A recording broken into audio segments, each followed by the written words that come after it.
Malih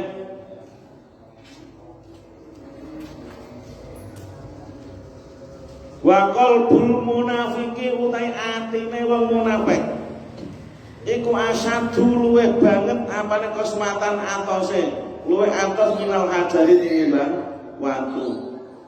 Fa innal hajara krana satemene watu iku ya ta'asaru dadi kena labet. Iso kena labet, bisa tercatoni, iso dicatoni. Iso ana bekase. Ya ta'asaru gawe bekas bil hadidi kelawan besi. Wa bimururil habli lan kelawan bolak-balike tampar. Mlakune tampar wal matori lan udan ma'atuli zamani.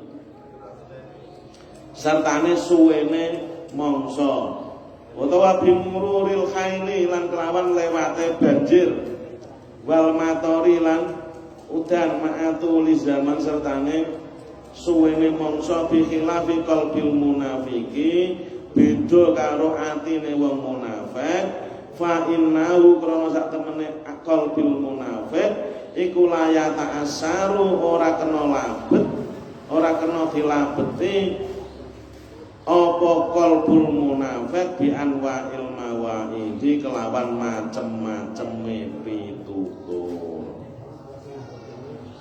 Nah kan Sayyidina Ali ditakoki napa enten barang sing luwih atos tinimbang watu eneng.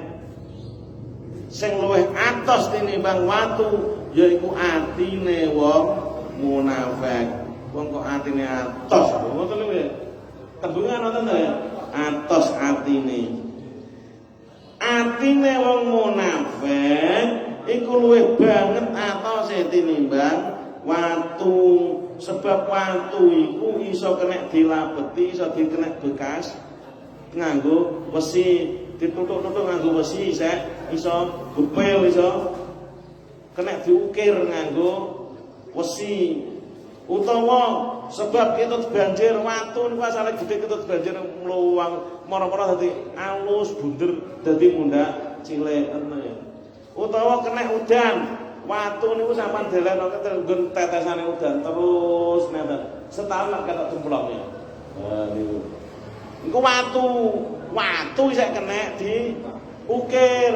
Tapi nek atine wong munafik wis ora kena dilabeti blas dituturi ping 17 ya wis pantet.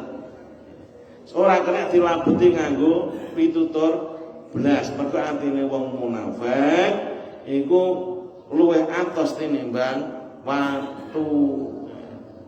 Ana wong nek munafik kuwi, wong munafik masyaallah. Uripe niku ndagel kabeh. Atos tok. Ngomong sak ngomong omongane watos ya apa? Kudu nyuto sing omongane kudu jotos kowe. Omongan wong munafik. Iku wong munafik. Wong munafik ku atine luwih atos tinimbang watu. Wasultanul jairu utawi penguasa, pemimpin al jairu kang lacut iku akharu luwih panas. Asatu luwih banget apane kharon panase minan nari tinimbang geni. Sampeyan kok dipimpin karo pemimpin sing lacut, duwe pimpinan sing lacut, iku rasane ati iku luwih panas tinimbang geni. Nggih napa mboten? Nggih. Lagi RT-ne kok gelakno wong, RT-ne ngepek masak menangi dhewe. Ngoten niku warga RT-ne ya padha kepanasan atine.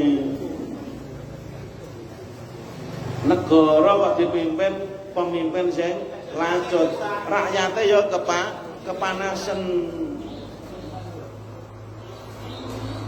Mergo apa? Pemimpin sing lacut iku luwih panas tinimbang geni. Wal hajatu ta butuh ilal laimi maring wong sing terlaknat, wong sing winada eta labul hajati sing golek kebutuhan minasyahihin nafsi saking wong banget medite wadaniil asli lan wong ina kang asli iku abradu luwih adem minas zambariri tinimbang es batu. Aisid datuk Sidatul berarti sidatul berarti apane bangete ademe. Eneng meneh butuh karo wong sing medhit iku ademe ngluwehi es batu. Adem jenjem. Sampan sambat nang wong sing medhit lho blas ra tanggapane. Nggih, adem jenjem. Nggih, adem jenjem. Karo banyu kulkas lho sing adem. Wong sing medhit. Sampan parani nang wong medhit sampan matur ape pengen utang duit ngono. Menencep adem jenjem luwih adem tinimbang es batu, kepro es batu bisa ada sih. Wis ngono kuwi.